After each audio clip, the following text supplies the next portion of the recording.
les archives, les déclarations, les livres. Et je suis sûr que vous allez trouver les pépites. Alors écoutez, d'abord, on commence par, je ne sais pas si c'est une pépite, mais vous vous présentez un peu comme une sage, Ségolène Royal, qui veut aider sa famille politique, qui dispense des conseils, notamment à François Hollande, parce qu'on se souvient de cette très belle une du Monde, qui a maintenant jour pour jour, alors j'espère qu'on va la voir.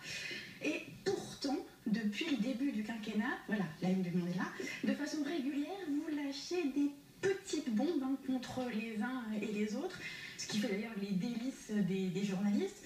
Alors au fond, la question qu'on se pose, c'est Ségolène Royal, c'est une sage ou une tata flingueuse?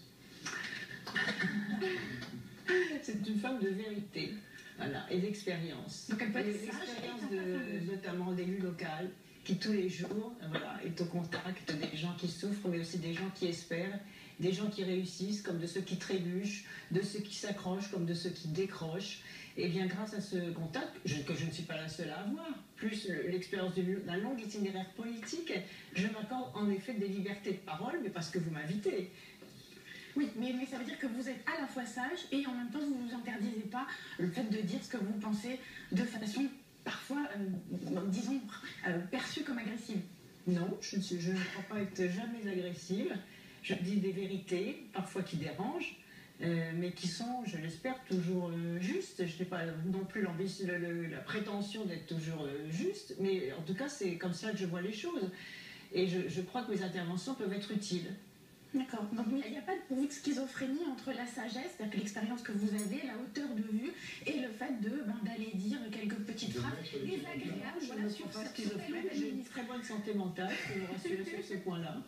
Alors par exemple, vous allez, il y a une vraie liberté de parole, et vous allez jusqu'à recommander aux élus d'être courageux. C'était à La Rochelle, on vous écoute. Je ne saurais trop conseiller, ça n'est pas exactement mon affaire, mais je ne saurais trop conseiller aux parlementaires de ne pas être frileux. Bon, alors ça veut dire quoi? C'est-à-dire que quand on vous entend dire ça, au fond, vous êtes un peu semeuse de zizanie, un peu perdue. J'avais écouté la suite. J'ai été acclamée sur cette phrase. Mais justement, l'idée c'est de dire qu'il fallait appliquer tout de suite le non-cumul des mandats. Mais vous savez, moi je suis un chemin et les choses que je dis sont très cohérentes.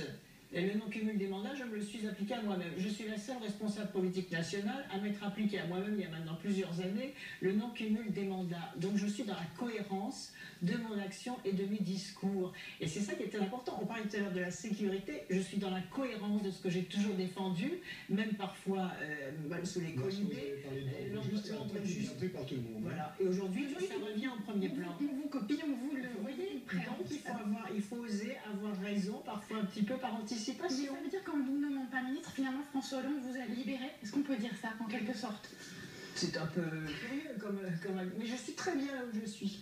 Je suis très bien à la tête de ma région. Surtout en période de crise économique. J'ai énormément de travail, j'ai d'excellentes équipes, notamment et des élus et de mon administration. J'ai des solidarités autour de la région qui nous permettent d'avancer. Et ce que l'on fait sur le... Vous savez, les régions, quand on les met bout à bout, toutes ensemble, eh bien ça fait un pays. Donc si tous les territoires se mettent à avancer, eh bien nous allons réussir à redresser le pays. C'est aussi simple que cela. Mais être ou ne pas être ministre, ça a été quand même une question pour vous. Hein. Alors, vous avez été ministre il y a 20 ans. On a d'ailleurs trouvé des images de votre premier conseil des ministres. C'était le 8 avril 1992. Donc, vous l'avez été. Et vous avez eu envie de le redevenir au début de ce quinquennat. Vous l'avez fait savoir assez publiquement et ça n'a pas marché. Alors, comment? Est-ce que vous y avez renoncé aujourd'hui? Et oui. Complètement. C'est pas d'actualité, absolument. C'est pas d'actualité du tout. Voilà, il n'y a que les journalistes qui se posent cette question. Mais je comprends que vous la posiez, parce que vous avez besoin de cases, il y a des règles, il y a des normes, etc. Mais non, la vie, elle n'est pas faite comme ça. Vous savez, la vie, ça évolue. À un moment, on se réimplique ou on s'implique dans les responsabilités que l'on a. Et là, je suis bien dans les responsabilités que j'ai. Et je l'ai fait le mieux possible parce que au-dessus, je ne sais pas pourquoi au-dessus. Mais je suis bien là où je suis. Aujourd'hui, mais... Oui, parce que ça me permet d'avoir une parole, ça me permet d'avoir des actions opérationnelles, très concrètes. Et ça, c'est très agréable de voir les résultats. Et en même temps, je finis la phrase, parce que justement, je réponds partiellement. Et en même temps, grâce à ça, d'avoir une parole politique nationale qui porte. Vous savez, moi je crois que la parole politique elle est efficace quand elle s'appuie sur des actions. C'est la morale de l'action. Là aussi, c'est ce qui a toujours guidé ma vie politique et aujourd'hui encore. Donc c'est formidable quand on aime la Très politique. concrètement, est-ce que les seules aspirations politiques de Ségolène Royal aujourd'hui, c'est de rester patronne d'une région, ou est-ce que, dans un futur qui reste à déterminer, vous pourriez aspirer à d'autres fonctions, faire d'autres choses? Mon ambition politique aujourd'hui, c'est que la France retrouve le chemin de la confiance. Vous voyez, que la France réussisse à reprendre confiance dans son avenir et que tous les Français reprennent confiance dans leur avenir. Parce qu'un pays qui stagne, c'est un pays qui est en panne sur sa soif de futur. Donc dès que l'on va retrouver cette soif de futur, partout là où l'on est, chaque village, chaque commune, chaque entreprise, chaque association, chaque famille, chaque élève dans les écoles, chaque étudiant, tout le monde doit retrouver une soif d'avenir. Et se dire, demain, nous avons aussi, on n'attend pas tous les autres. Moi aussi, chacun doit se dire, moi aussi j'ai quelque chose à faire pour mon pays par rapport à la reconquête de cette confiance dans l'avenir. Mais C'est ça qui est une dimension psychologique très forte, vous savez, dans la sortie de crise. Vous êtes toujours habité par l'idée que vous avez un destin politique, une mission politique. Ça ne vous a pas quitté. Cette conviction que vous avez toujours portée d'avoir un destin politique. Est-ce que vous l'avez encore? Mais mon destin n'a jamais été déconnecté du destin de mon pays. Jamais. J'ai jamais eu un itinéraire personnalisé. C'est ce qui me rend d'ailleurs aussi sereine. Si j'avais simplement un itinéraire personnel politique, alors là, je me rangerais les sangs, je me dirais, là, j'ai tout raté. Non, jamais mon destin ne s'est déconnecté du destin de mon pays. Jamais. Donc là, je dis, j'aide mon pays en étant la meilleure présidente de région possible. La meilleure. On va juste écouter ce que vous disiez. Alors, c'était en juin 1988 où vous étiez en campagne pour les législatives. Je pense que j'apporte d'abord un regard neuf. J'ai devant moi un défi à relever. Donc, je me dis que tout est possible. Ségolène Royal, est-ce que vous dites encore que tout est possible? Tout est possible pour la France. Et tout est possible. Vous savez, c'était ma première campagne électorale, il y en a eu bien d'autres. J'ai été élue 20 ans de ce département, de ce sud de Seine, que je reste extrêmement attachée. Je fais partie maintenant de la région Poitou-Charentes. Après, il y en a eu beaucoup, à la fois des succès, des échecs aussi. On apprend beaucoup de ces échecs, parfois plus que de ses succès. C'est comme pour un pays. Un pays apprend aussi de ses échecs.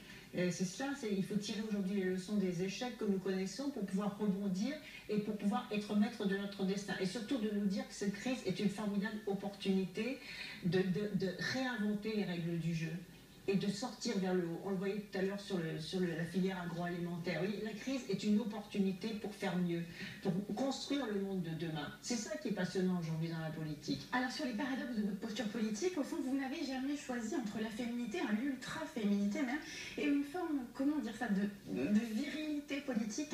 Alors en exergue de votre dernier livre, cette belle idée du courage, vous avez mis deux choses. Vous avez mis le célèbre poème de Kipling, Tu seras un homme, mon fils. Et vous avez mis, deuxième exergue, une citation de l'écrivain Paulo Coelho. Un guerrier accepte la défaite, un guerrier sait bien qu'une guerre est faite de plusieurs batailles, il poursuit. Bon, un homme, un fils, un guerrier. C'est bien vrai, vous êtes un guerrier. Est-ce que ça veut dire, si vous voulez, qu'une femme politique est condamnée finalement à être un homme politique comme les autres ou mieux que les autres? Il faut pas supprimer toute sa dimension féminine. C'est ce qui fait la différence entre les hommes et les femmes. Moi, je ne suis pas du tout pour la fusion et le fait de dire qu'il n'y a aucune différence. Non, on combat, mais à notre façon. Mais derrière Tu seras un homme, mon fils, il y a l'humanité derrière. Si Kipling avait une fille, il aurait peut-être écrit le même poème en lui disant tu seras un homme, ma fille, au sens d'être humain, fier de l'être et qui est capable de se relever, de se redresser. Voilà, ce poème magnifique. Est-ce qu'on peut réussir en politique, homme ou femme, sans virilité, sans cette forme de virilité-là, c'est-à-dire une forme d'autorité, une forme parfois de brutalité quand c'est nécessaire, c'est-à-dire que c'est ça que j'appelle la virilité. Je crois que vous confondez la virilité avec l'autorité. C'est dans l'autorité parentale, l'autorité de la mère, l'autorité du père. Elles sont peut-être parfois différentes, parfois elles se ressemblent, peu importe, c'est la variété de la nature humaine. Mais c'est plus difficile pour une femme de montrer l'autorité. Pourquoi? Parce que dans la misogynie ambiante, dans le sexisme ambiant, dès qu'une femme va être autoritaire, c'est qu'elle aura un mauvais caractère. Dès qu'un homme va être autoritaire, c'est vraiment qu'il sera structuré. Et bien moi j'ai toujours défendu dans mon itinéraire politique le fait d'assumer effectivement l'autorité, d'assumer une parole forte, d'assumer la volonté d'action et en même temps de ne pas édulcorer ni mon identité de mère, ni mon identité de femme. Merci Ségolène Royal, j'exerce mon autorité de présentateur, Voilà. si vous me le permettez.